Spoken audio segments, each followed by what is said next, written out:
What's up, everybody? Thanks for tuning in to another video. Today is really, well, not today, but this video is just an update, really. So it's going to be a lot of talking, showing what we got done and everything that we did do. So far, I'm going to just start off with, we got the engine in. The CX Racing kit worked out great. It dropped in. Didn't really have to modify anything. The only thing we did have to modify was the shifter hole. We just had to notch it just a little bit, but that wasn't even anything crazy. But yeah, so I just wanted to show you guys with the engine in. Excuse the mess in the garage. I'm gonna just start from the back and show you everything that we did up to this point, and then we're gonna start making some more progress today. And my dad's gonna bring some other stuff that we need to finish up wiring the fuel system, and then we'll be able to start it up tomorrow, and that'll be in the next video. All right, with the fuel system, I got two pre-1995 fuel pump housing assemblies, and I did that because I'm running a dual fuel pump setup. I replaced the original sending unit that pumped fuel from that side of the tank over to this side where the original pump was. So now it's running two Aeromotive 340s, and it's going to be a dual feed and a dual return back to both pumps. The only thing that's left back here is just to finish up the wiring to the relay and then to the circuit breakers. All right, and then coming down from the two fuel pumps, we have the two soft lines down to the AN adapters, and then we have them running to a Y, and then it's a single AN8 running up to a Aeromotive.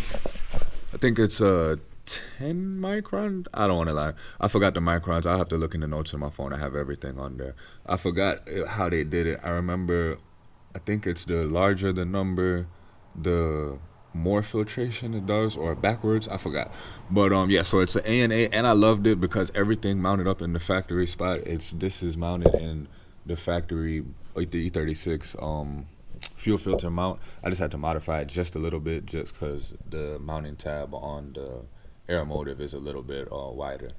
So that's all ran up, and that's pretty much the whole fuel system. The only thing left with the fuel system that has to get plumbed in is the return line, and I already have the feed going up to the rail, and then I have to cut that to length and then put the fitting onto the end of that to connect it to the rail. And since I'm under here, I'll go ahead and show you the, can't really tell, it looks the same pretty much. I got the 391 limited slip put in, got the Coleman Racing 3-inch aluminum drive shaft put in, the transmission cross member in.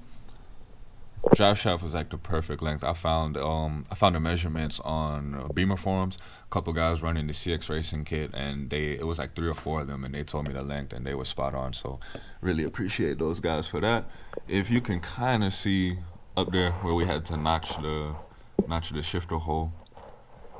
And that was pretty much the only modification that we really had to do. Other than that, the CX Racing kit was straightforward. The fitment on everything was great. The trans cross member mounted up great. The header clearance is good. It's pretty close against the body, but it's not touching anything. Everything clears, so I have no complaints with that. Yeah, so that was majority of the progress that we made underneath and in the fuel system. Only thing left with the fuel system, like I said, this is the rest of the feed line that I need to cut, and I need to figure out. It's more than likely going to be a 45 degree fitting for that, and I need to do that and then mount the fuel pressure regulator and then run the return for that.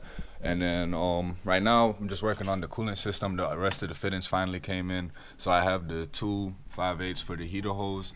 This is the 3/4 the 90 degree that I had to cut, so that's gonna go on right there.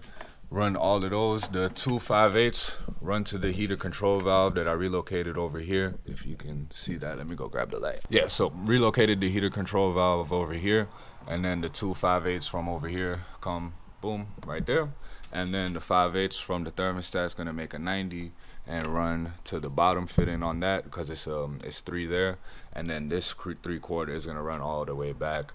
We're gonna run the Euro expansion tank and mount the Euro expansion tank here. So it's gonna be a T coming off of the thermostat and the expansion tank, a T right here, and then run that back to this 3/4, and that's the heating part of the coolant system done. And then I have everything over there that you can see. That's all the radiator couplers and the aluminum piping from CX Racing.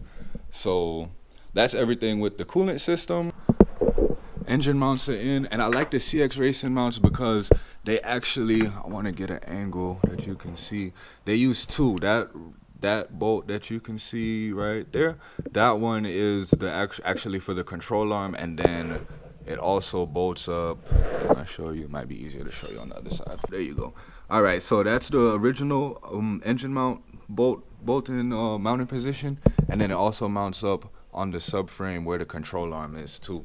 So it actually distributes the load across more of the subframe than just that small little pocket. So if you don't have the front subframe reinforcement, I think you would still be okay with running the CX Racing swap kit, because the engine mount spreads that load so much over the subframe.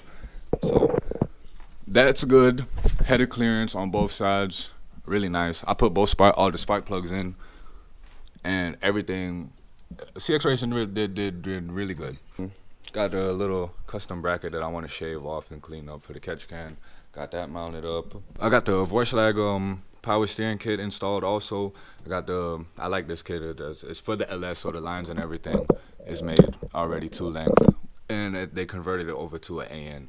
So I like that a lot. And then that's that line right there. If you can see in there, I got the Siki solid steering shaft also put in. I actually put that in before I put the engine in, thinking that it wasn't going to go through the header. But when we were putting the engine in, we just found out that, yeah, it does run right through the headers. So just snatch that out real quick, put it back in. And it's real easy to get to, real easy to pull in and out. As long, just a tip, just pull out the this side mounting bolt for the rack and pinion, and slide the rack forward, and the steering shaft will fall right out. All right, yeah, so that was just a quick little update. I know the video is not going to be too long, but I just wanted to let you guys know the progress. I've been trying to record while I've been doing the work, but the GoPros aren't really the best camera for this because they overheat a lot, and every time I start to make good content progress is when the camera overheats, because I'll just have it running on a time lapse or something like that, and then it'll be going fine when I'm just, you know, making little progress here and there. Like, for example, when we were pulling the other engine out, it was going fine when we were getting it ready, but as we're pulling the engine out, both my cameras overheated, and I didn't want to stop and wait for the cameras to cool down and start recording again to start pulling the engine out again.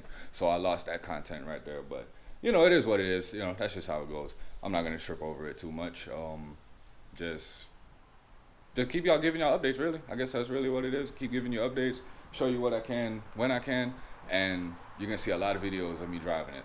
That's for sure. Yeah. So see you next time.